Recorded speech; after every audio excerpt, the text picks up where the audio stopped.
Hey everyone, and welcome back to my channel, and today for you I'm going to go back to my old style of videos and have a bit of a chat with you. And this is on a topic which has been a centre focus in my life for the past couple of months, and that is applying to university, or reapplying in my case. But I know that a lot of you, especially if you're in year 12 and 13, will either be looking at universities or starting your UCAS applications and applying for university.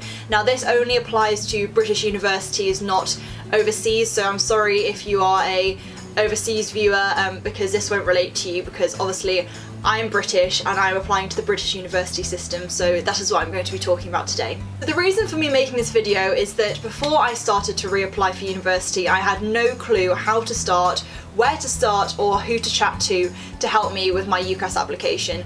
All I knew was that I needed to do a personal statement and I needed to fill in the UCAS form. I had done it previously in year 13, but that was 2 years ago now, so I was really scared about reapplying.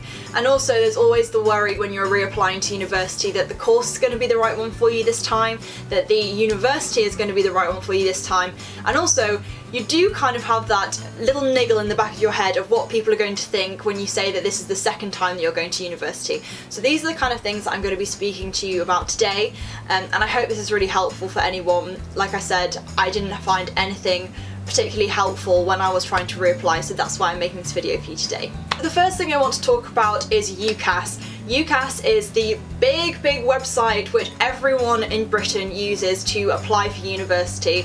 So if you don't know about it, if you're in year 12 or maybe even year 11 and you're thinking about university already, you will be explained about UCAS when you're in school. But yes, everyone who is applying to university or who has applied to university should know about UCAS. The first thing you have to do is to create your login, and it should say the login for the date in which you wish to apply, and I'm applying for 2017 entry, so I put all my details in and created my login for UCAS for 2017 entry. But the next thing you need to do when you're applying for university is you need to make sure, especially if you've been to university before, that the second time you apply you know for definite which courses you want to do, which universities you want to go to, and whether it is the right place for you at the right time. You don't have to go to university straight away. That is what I've learned. I've taken 2 years away from school, and now I've got to the position where I want to go back to university. I've looked around all the universities, I've looked at all the courses, I've done so much research, and now I feel, as I'm almost 20 and I'll be going to university at almost 21, that I will definitely be ready to go to university. So that's the second thing you have to make sure when you're applying for university, especially if you're applying for the second time, that you know where you're going. Point number 3 is that you can always go back to your school teachers to ask for help. I've gone back to my old head of sixth form and he has been absolutely brilliant. He did my reference for me, which is very key, and he also helped me through the whole process, especially with personal statements and things like that. And I was very fortunate that my old school let me go through them, so they actually sent my UCAS application off in the end, which was really good of them. So yes, do not be afraid to go back to your old school. I'm pretty sure that most of the time they will be very helpful and very eager to help you get off to university. Another thing that I have to mention, which I completely forgot, and I was waiting for my UCAS application to be sent off, but then my teacher informed me that I hadn't actually paid for the UCAS application. Well, I paid £21 to send my UCAS application off. I'm not too sure about the whole format, I've completely forgotten all of that.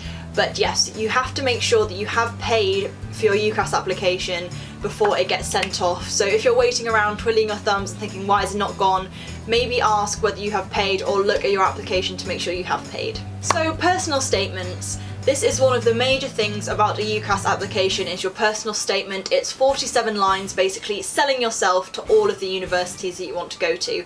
And the thing is that you have to make it generic to all of the universities. So if you're applying to one course which is slightly different to another course, you have to try and tailor your personal statement to show off your assets and everything that you've achieved that will really help you and really put you forward as a really good candidate for the course. But my tips are, make sure you use all of the words, because 9 times out of 10, if you don't use all the words, you're not selling yourself as much as you can be.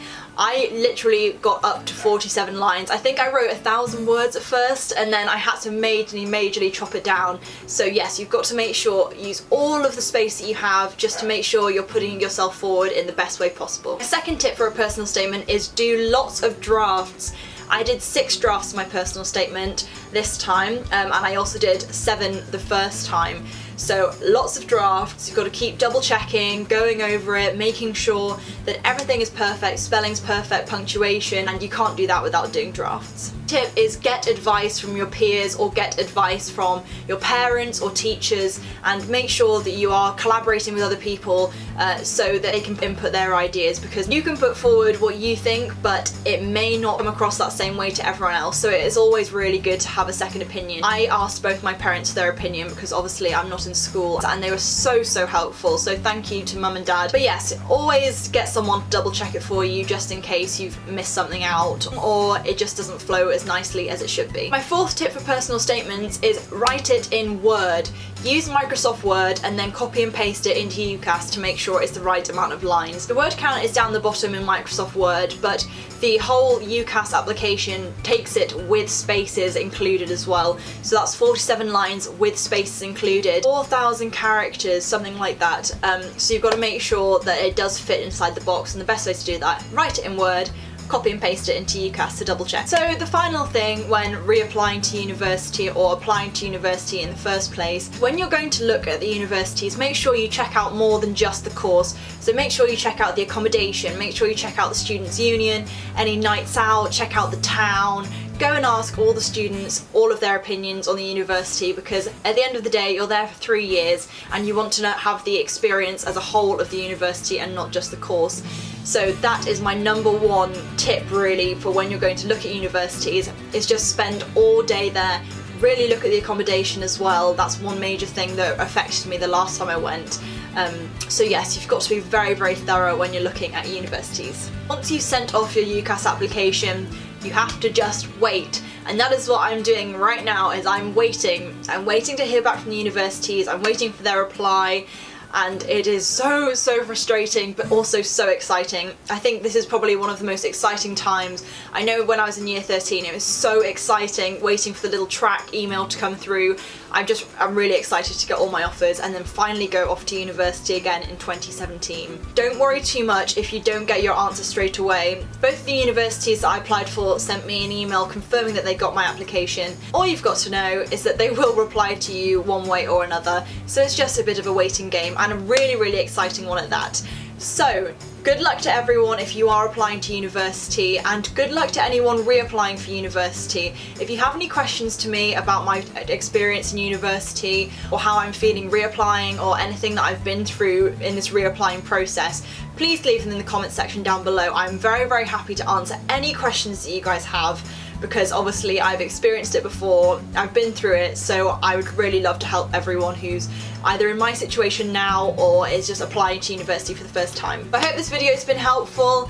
Give it a like if it has, and please subscribe if you want more videos from me. I have got some more Halloween videos coming up, which is really exciting, and then I've also got something really exciting planned for December and the lead up to Christmas. So if you want to know what all of that is, then just hit the red button which says subscribe. I'll leave a button on the screen, and there's always one at the end of my video. Thank you for watching guys, and I will see you next time with another video. Bye!